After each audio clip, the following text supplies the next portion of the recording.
What's up, fellow lords of gaming, and welcome back to another Marvel Future Revolution episode. We are basically going to be doing part 2 Doctor Strange deep dive and explaining why characters like Doctor Strange, Storm, Star-Lord, and Captain America are falling behind in terms of game content or usability. While I do this and talk to you guys about the precursor, what I want to do is some of you guys ask me about damage numbers and stuff like that. And so what I want to do is I want to be able to show you guys some of my damage output numbers. Not that it particularly matters, but I know players want to typically see this stuff because numbers matter. If you're really interested in seeing numbers in terms of like damage lab numbers, Halfsen from X-Force does a really good job on that type of stuff. I think that he does a better job than I would do. I'm not a numbers guy in terms of just 100% raw damage outputs. That's not typically where my what I like to show. The amount of time that it takes to gather those types of damage numbers to give you stat breakdowns is really difficult. So the last time that we were talking, we basically were showing you Doctor Strange exclusively in terms of why he as a character kind of falls behind from some of the top tier characters, the stronger characters like Iron Man, Spider-Man, Black Widow, and Captain Marvel. Not necessarily so far behind Captain Marvel, but I'll have this Kingtron raid going so that way you guys can kind of see. Now, we talked about basic kits, right? Is in terms of how you're building a character. It would surprise you. What the hell happened to the camera here? It would surprise you if you actually noticed how many players were actually played a game something like, you know, like Marvel Future Revolution, and they didn't understand basic character kits and how characters basically develop from there. You trust me, you'd be plenty surprised. You can see my damage numbers over here. I'm not hitting really high damage numbers at all. I'm in the like 20s to 40,000 at most. We're getting some jumps in terms of skills, but not a lot. I'm basically playing with the majority Mystic Arts class skills and then utilizing circular shackles as a primary means to get those numbers up. Now, amongst these players right here, you can see that I'm definitely probably outranking them, mostly because I can guarantee you, like, comparing these numbers to some of the top tier players in the game, their stats are definitely going to probably be lower than mine. So the majority of damage is coming from me. But even a 103 character with a Captain Marvel is able to keep up. So I hope that for the damage number people, that this kind of, you know, gives you an idea of where the character is. But more importantly, oh, look at that, I got some crag shards, cool. But more importantly, what I wanted to discuss inside here is how now building a character from their base kit. So if you could understand at the very least the base kit values of a character, now we can start to look at the add-ons and what is available to a character in terms of now facilitating building the character up. So two of the primary methods of building the character up outside of their basic kits that are available to you are going to be because these are the things that don't exist for everybody, is going to be Omega cards, and that's going to be your primary one, right? So basically, when we look at the primary layers for how you're going to build a character up after you build up the basic enhanced kit. So if we strip down every character in the game, took away squad rank, took away you know, everything else, the two other factors that are going to have the most impact on your character are going to be the Omega cards and costumes. And so let's take a look at Omega cards first, because I feel like this is the place that's going to automatically give you guys an understanding of why there is such a huge imbalance in characters in the first place. So to do this, I need to go over to the transmuter, and I gave you guys a preview of this in the last video, but this is going to explain it more in depth to you guys. So please stick around. All right, so when we look at the base level of the character, I already showed you how characters like Spider-Man, Black Widow, Iron Man, and Captain Marvel at their basic level kit are getting ahead, especially in those primary stats, because their primary kits are giving them the ability to jump out in terms of already having percentage values inside crit rate, dodge rate, defensive pierce, especially defensive pierce. But then when we add in that these characters then have access to exclusive stats that characters like Captain America, Captain America, Doctor Strange, and so forth don't have, then we start to see where the problem lies even in a greater capacity.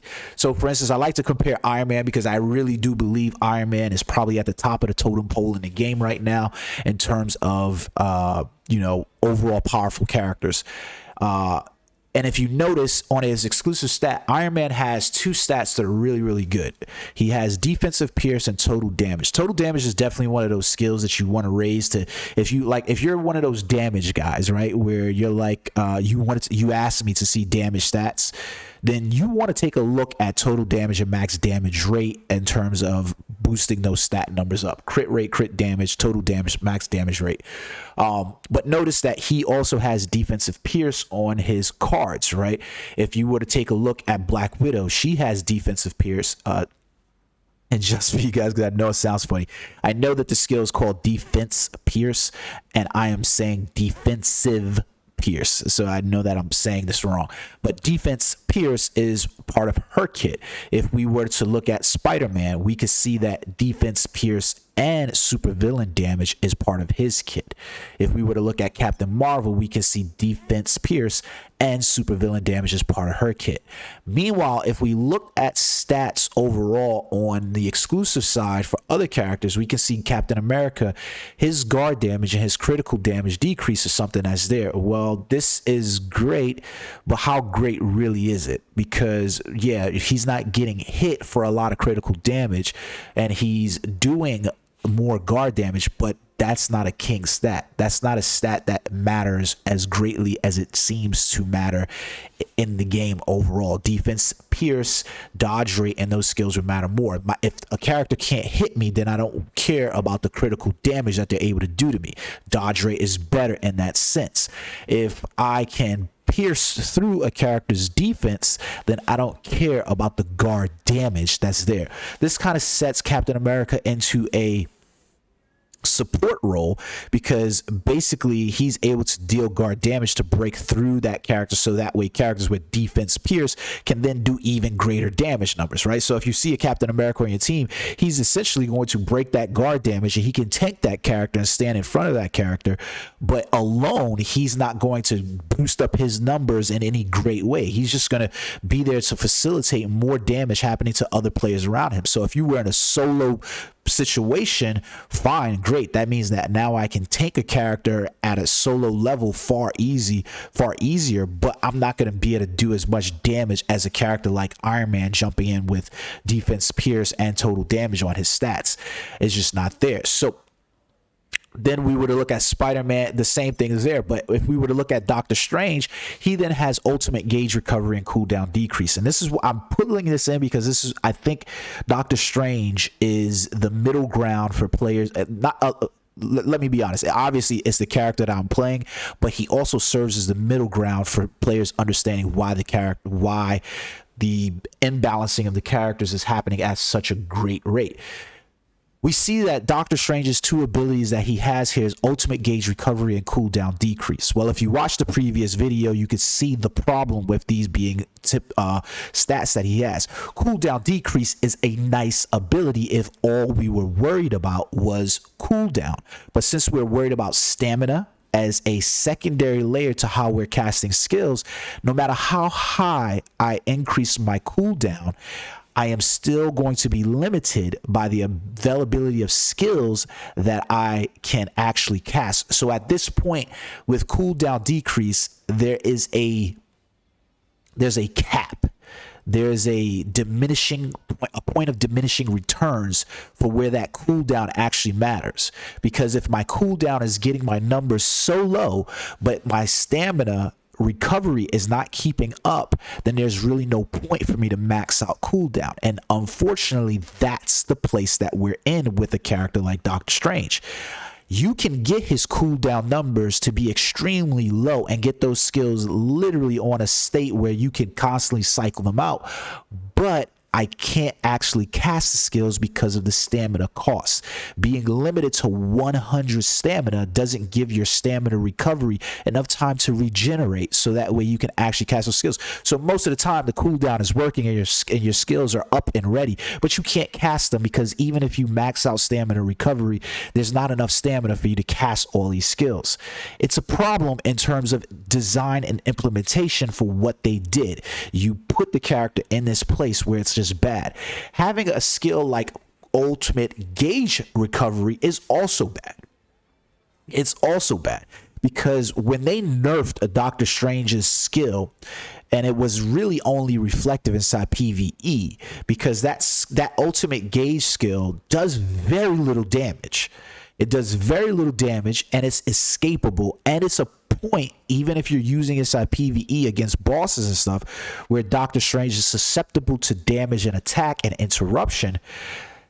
It really doesn't become a skill that you want to cast. Like 9 times out of 10, if I'm sitting inside of a game mode like Blitz, Raid, or even Invasion, I don't want to cast the ultimate gauge, his ultimate skill, because I recognize that skill is going to leave me vulnerable, because these enemies are going to be cycling through their skills and I might get caught up in there, because there's no way for me to cancel that ultimate gauge to still have it play out. Even in places like Omega War, the skill isn't very useful because most players can break out, they can utilize the escape skill and break out of the ultimate skill.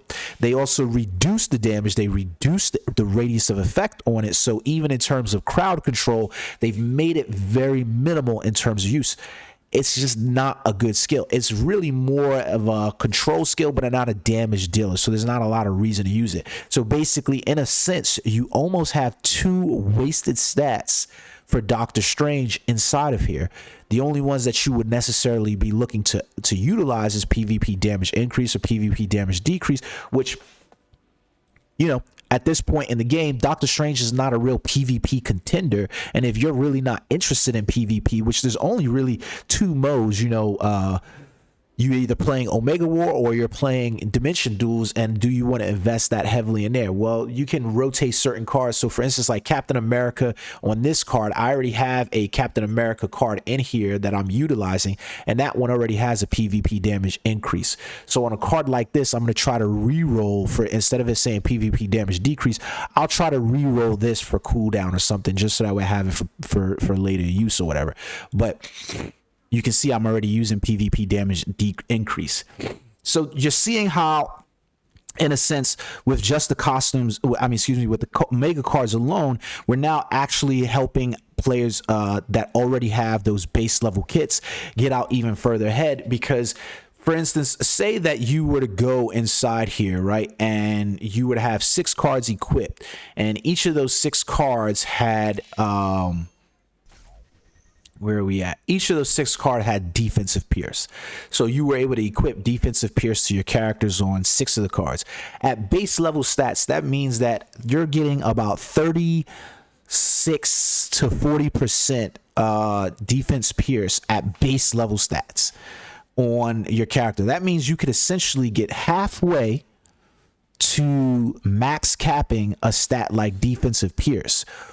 Well, the problem is this facilitates you to do viable builds, because you're able to reach max caps and stats that actually matter a whole lot easier. And I'm going to explain that more as we get into costumes.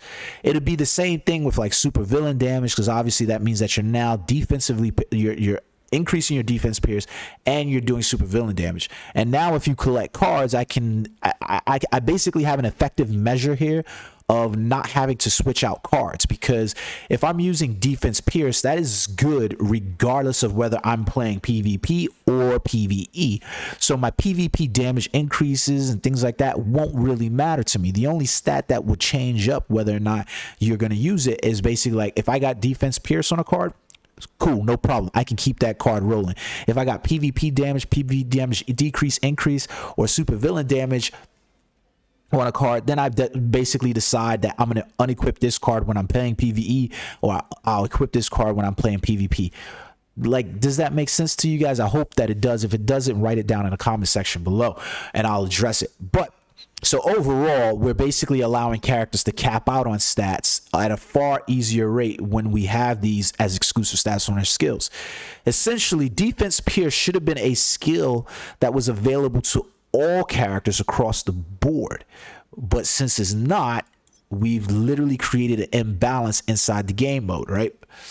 So now we start to take a look at costumes. For this, I'm going to have to show you the collection log. So being able to go to collections, we're able to look at some of the costumes that's available to the characters. Most players are going to not really care about the non-regional sets. We're going to be mostly taking a look at the regional pieces of gear because that's what everybody's working towards. So if I was to take a look at, like, for instance, Doctor Strange's New Stark City cloak, this is a dead set because his ultimate skill is trash. Attack and HP are good values, but I would prefer, especially when you're looking at other costume sets for other characters, that these stats be reflective of other things. I'm going to get there and show you what I mean. So Xanderth, for instance, has attack HP, and then it increases the Mystic Arts class skill 6. So this is one of the costumes that would be beneficial to Doctor Strange. Midgardia, attack and HP. His illusion magic class skills, he doesn't use a whole lot of his illusion magic class skills.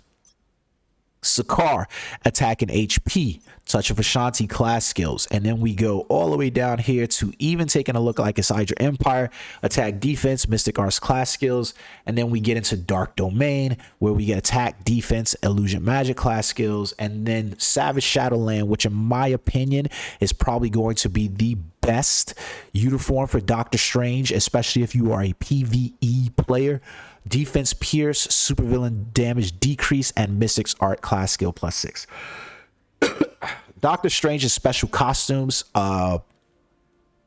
they're not bad because, especially his steampunk costume, because it is affecting skills that you are using bread and butter with the Mystic's art class skill level 6, and then the 7 rings of Ragador skill level +6. Like, for instance, if you're using Ring of Repulsion, which you should be, whether you are playing PvP or PvE, this essentially will boost that skill up and is really, really beneficial. So, but his other two, the Mirror Dimension, we're not boosting those up. There's no real reason to be using this. And his Eyes of Osiris, the Eye of Akhmodu skill, I don't know any build that uses any of the Eye of Akhmodu skills, and his Touch of Ashanti classes as well. Who uses them? They don't feel viable. So when we look at those sets, we basically get to see how a character, Doctor Strange, basically only has attack, defense, and HP available to him as a baseline effect. But now let's take a look at a character like Iron Man, who's sitting at the top of the class. His New Stark City set has attack and crit rate. Crit rate, remember I told you, was really important.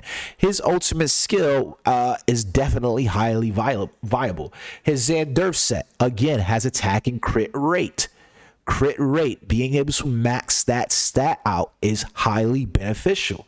Midgardia, attack and crit rate. Sakaar, attack, crit rate. You can start to see a theme that's hitting here. His Hydra Empire uniform has attack and defense pierce.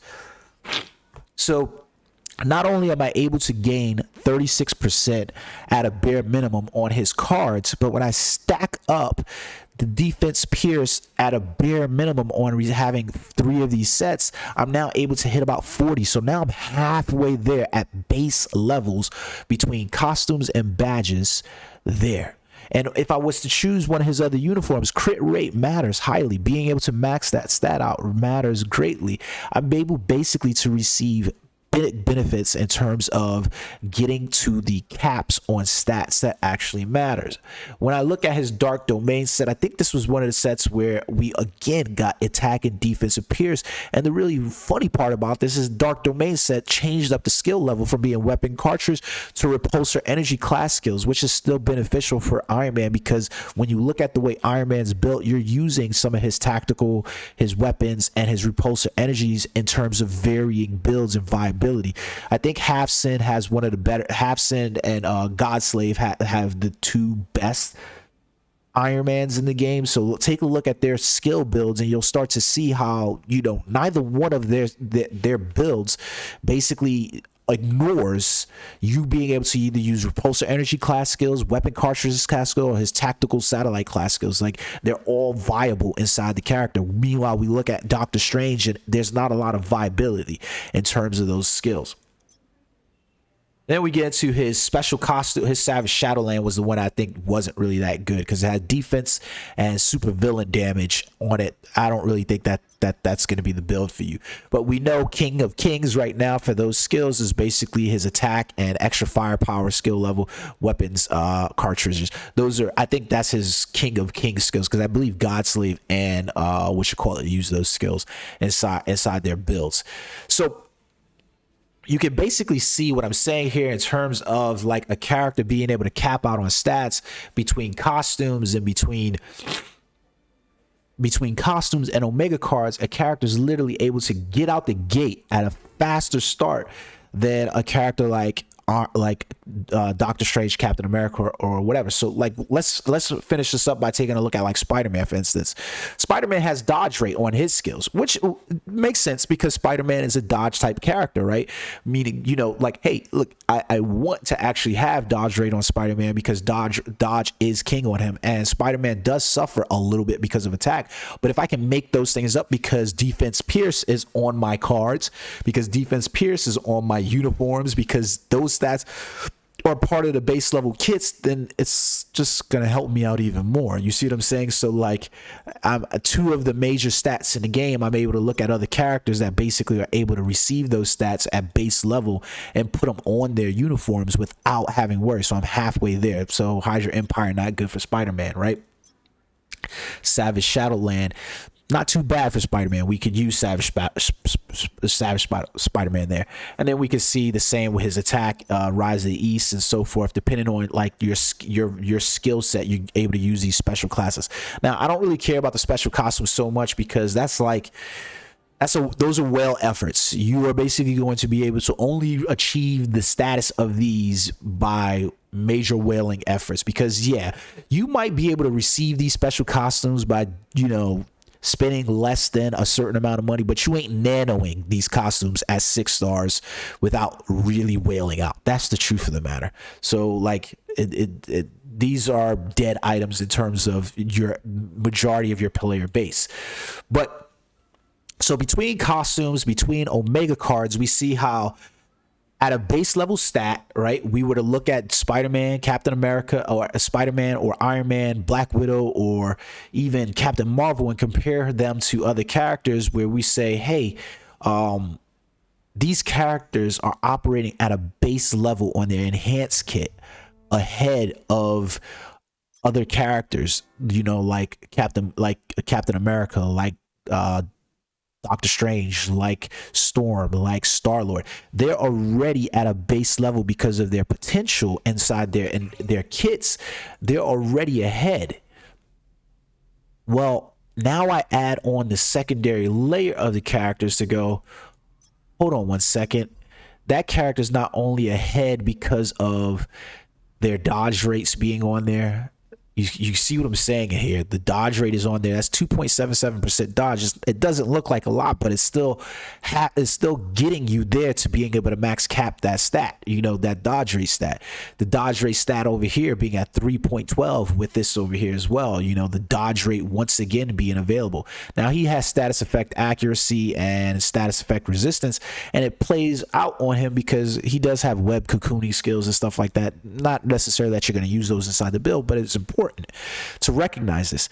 Now, what do I mean by why this is going to be a beneficial thing to characters to be able to max cap stats like dodge rate, to max cap stats like defense pierce, and to do those things and have those available to you by, you know, equipping costumes and badges or costumes and Omega cards, and then be able to actually have those as part of your base level kit? Well, that basically essentially means that when those characters actually start hitting on some of the secondary layers of the character equipment effects, because like for instance, say you were to, you know, get the Hydra Empire cloak or something like that, and that one had defense pierce on it as a 3-set effect for like Iron Man. Well, imagine if you were to get a good roll then, and then also have defense pierce as an additional stat there, crit rate as additional stat there. Now I'm able to cap out on skills even more, which will put me closer to the cap, which means that when I get down to something like badges, for instance, I can be more choosy about how I equip things and what I need. Because now when I have my badges, if I am halfway there on another stat, or if I'm able to cap out in other ways on another stat, that means now I can go full bore crit damage on my green stats or my green badges, right? I can go full bore in terms of other stats being available in terms of roll. There becomes more viability to me, because now I don't have to make up for crit rate and equip these, so I can just equip attack Uru, I'm calling them Uru, but this cores, attack cores on my items. I don't have to worry about defensive pierce. Overall, what you're looking at in terms of the characters, and I think I'm going to finish us out with an overall overview segment for people, but this is part 2. Video starting to get a little bit long. When we look at the base enhancement kit, the base kits of a character, we see that how certain characters are basically getting out ahead of the characters. And then we can see that basically adding in the primary effects of costumes and Omega cards, and then allowing that, you know, that gap to even be increased even more between the characters, and they're trying to balance characters out in terms of those. But we can see why those characters aren't catching up. Defensive pierce is king. Dodge rate is king. Those are 2 primary stats. Crit rate, crit damage, accuracy rate. Those stats are omnibuses pretty much. They're like they're one size fits all for all characters, being able to say we need these for everybody. Everybody needs these, and everybody needs to equip them. I hope this is making sense to you guys. I hope this is making sense to you guys, so that way you understand it in a great way. I'm going to join in here with some of my X-Force guys into Omega War, and I'm going to come back to you guys with another video probably tomorrow to kind of wrap things up and talk about them. Let me know in the comment section what you guys think, what you guys know. Again, guys, I'm trying to reach the 1,000 subscriber mark by the end of the year, so if you're enjoying the videos, you're enjoying the content, I can see you guys viewing. It doesn't take very much, guys. Subscribe to the channel, hit that notification button, so that way you receive notifications for all content that I'm producing. And until next time, guys, peace.